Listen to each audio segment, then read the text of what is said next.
scored 35 in the first half, and I think that we got happy and got complacent a little bit. We got to finish better, but did some really good things. There's gonna be a lot to clean up, and so we'll try to figure it out. What was it like adjusting to the loss of Drake in real time? I mean, you basically had halftime to put it together. What was it like? Yeah, you know, the first drive without him, we went straight down and scored, you know, which was good to see. And then, like I said, that second half, we got a little conservative, you know, because we had a lead, wanted to run the football, did that. And really, if you take the 2 penalties away on Keontae's, you probably scored a lot of points in the second half too. And, you know, had the holding call on one that was a touchdown, and then had another call on another big one on something. And so we got to look and figure out how to avoid those penalties. And because if you do, you still score a lot of points in the second half too, and that's not near as close of a football game. But proud of the way the guys competed. I thought they competed their tails off. Like I said, just wish we would have scored a few more points in that second half. And then Jackson and Keaton, you used them both today. What did you think of each one? They both played pretty well. You know, I mean, I don't know what the numbers were, but you know, they're a little bit different in styles, but both led the offense. Both, you know, scored a lot of points with both of them, and like I said, they're talented dudes, and it's good to have them. In the second half, Jackson got the second to last drive with you guys up 7, I think 5 minutes to go. What was it like in the second half in terms of deciding which guy you were going to roll with? I just had a plan going in and didn't vary from it. You know, that's the thing. I got confidence in both of them no matter what the situation is. So, yeah, like I said, it's not like, oh, it's tight, so we're going to play this guy, or, oh, it's a ball. If we have a plan, I was just sticking with the plan. That was our plan.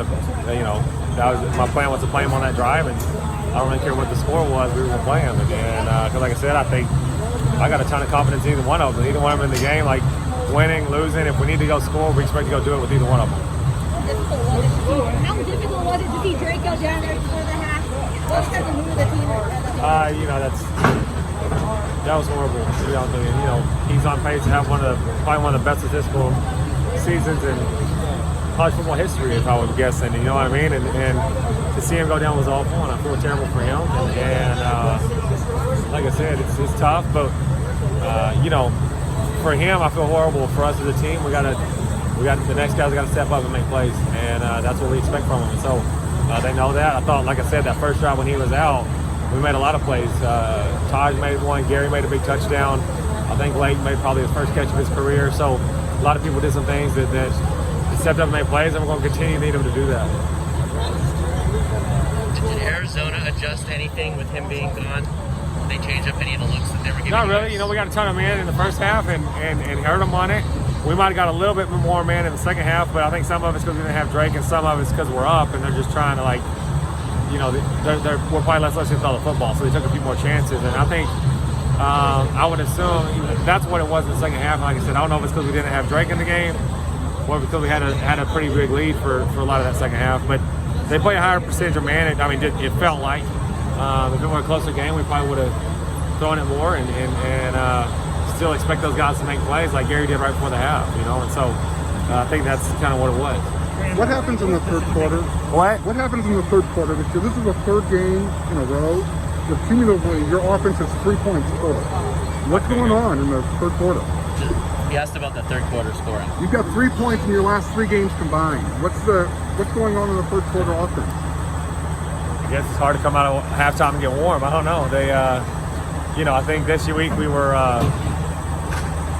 I can't think of what we did in the third quarter. One, we're up by 21, and so I think we got a little bit complacent. Keontae broke a big run for a touchdown, and we got a holding call, so there's that. And like I said, I think there was a little bit of complacency set in. It can't happen in that quarter, being up big. And that's just the feeling I got. So on that, like we don't ever really, hey, it's the third quarter, we don't need anyone to score points here. You know what I mean? It's the third quarter, we expect to go score. If it's the first quarter, we expect to go score.